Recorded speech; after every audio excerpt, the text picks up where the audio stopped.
जय श्री कृष्ण। राधे राधे दोस्तों, welcome back to my channel Laddu Gopal सेवा।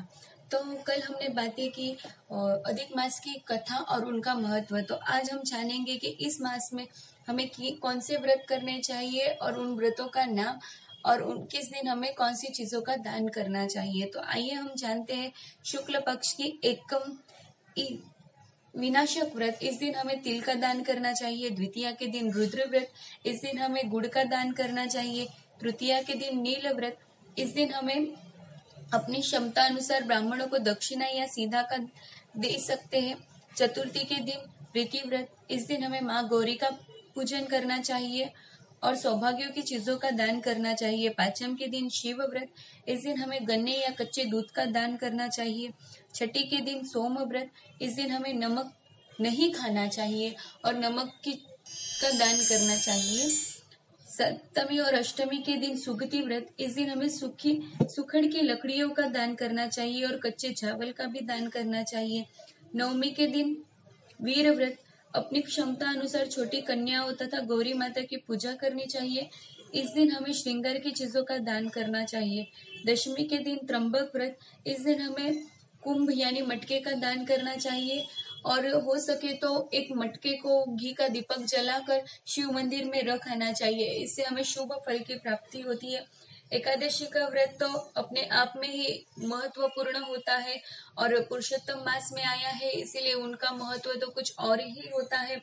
इस दिन हम कुछ भी दान करें और उपवास, इसका अपना एक और अपना ही महत्व है। द्वादशी के दिन अहिंसा व्रत, इस दिन हमें अपने इष्ट देव की पूजा करनी चाहिए, उनके सामने घी का दीपक जलाना चाहिए और गुप्त दान करना चाहिए। अगर संभव हो तो आप शाम संध्या ढलने से पहले यानी 5:30 के पहले आप दान करें तो इसका अधिक फल प्राप्त होता है। त्रेतादशी के दिन प्रदोष व्रत, इस दिन शिव की पूजा करनी चाहिए, शिव महिमा सुननी चाहिए। चौदस के दिन शील व्रत, इस दिन घर की साफ सफाई कर अपने घर की दहलीज पर स्वास्तिक बनाना चाहिए। पूनम के दिन पुरुषोत्तम भगवान विष्णु भगवान की पूजा करें तो अधिक उचित फल मिलते हैं। ये तो हुई शुक्ल पक्ष की तिथियों की व्रत एवं दान की बातें। आइए अब हम जानते हैं कृष्ण पक्ष की तिथियों के बारे में। एकम के दिन दीपणी व्रत, इस दिन गेहूं के आटे का हलवा खाना चाहिए और गेहूं का दान करना चाहिए। द्वितीया के दिन दृढ़ व्रत, इस दिन हमें चंदन, कुमकुम, केसर, अत्तर एवं सुगंधित वस्तुओं का दान करना चाहिए। तृतीया के दिन बिल्व व्रत, इस दिन हमें गुरुजन और अपने माता पिता की पूजा करनी चाहिए और उड़द के डाल का दान करना चाहिए। चतुर्थी के दिन विनायक व्रत, इस दिन हमें गणेश पूजा करनी चाहिए, गणेश जी को लड्डू का भोग देना चाहिए।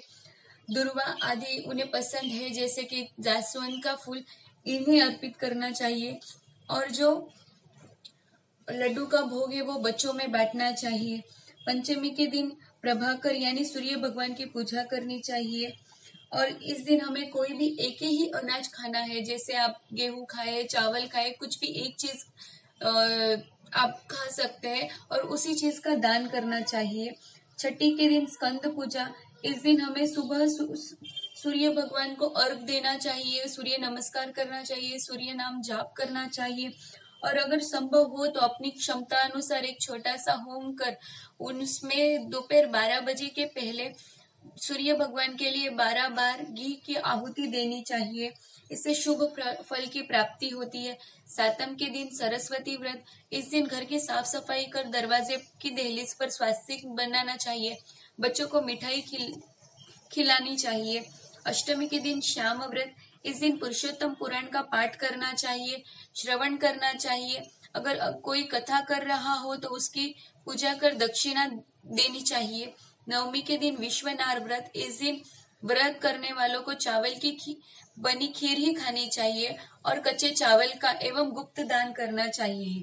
दशमी के दिन आनंद व्रत, इस दिन सोने, तांबे या मिट्टी के पात्र में जल भरकर दान करना चाहिए। एकादशी के दिन परमा व्रत, ये व्रत सौभाग्य प्रदान करता है, इस दिन हमें पति सेवा करनी चाहिए, पुरुषोत्तम भगवान का व्रत करना चाहिए।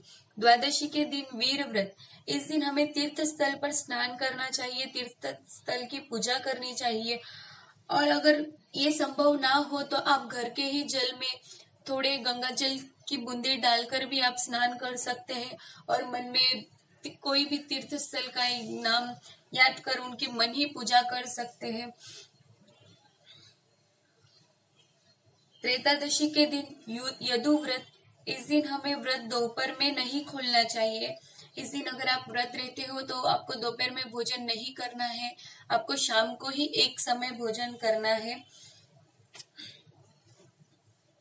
14 के दिन तापक व्रत, इस दिन हमें कांसा का दान करना है, इससे शरीर में वृद्धि होती है। अमावस्या के दिन हमें अपनी यथाशक्ति अनुसार ब्राह्मणों को दक्षिणा, वस्त्रदान और सीधा दान करना चाहिए। वैसे तो पुरुषोत्तम मास अपने आप में ही बहुत ही पुण्यदायी, फलदायी होता है, तो आप अपनी क्षमता अनुसार दान करें, अपनी क्षमता अनुसार व्रत करें। ऐसी कोई जरूरी नहीं है कि आप पूरा महीना ही व्रत करें, पर इसमें आने वाली पूनम, अमावस्या, दोनों एकादशी और पुरुषोत्तम महीने का पहला दिन, इस दिन भी आप उपवास करें तो भी इतना ही फल आपको प्राप्त होने वाला है। तो कुछ इस प्रकार थी व्रत एवं दान की बातें। आशा करती हूँ कि आपको यह जानकारी पसंद आई होगी। अगर आप हमारे चैनल पर नए हैं तो आप इस चैनल को सब्सक्राइब करना ना भूलें, बेल आइकन को जरूर दबाएं ताकि ऐसी ही नई जानकारियों की नोटिफिकेशन आपको सबसे पहले मिले, और लाइक शेयर करना ना भूलें।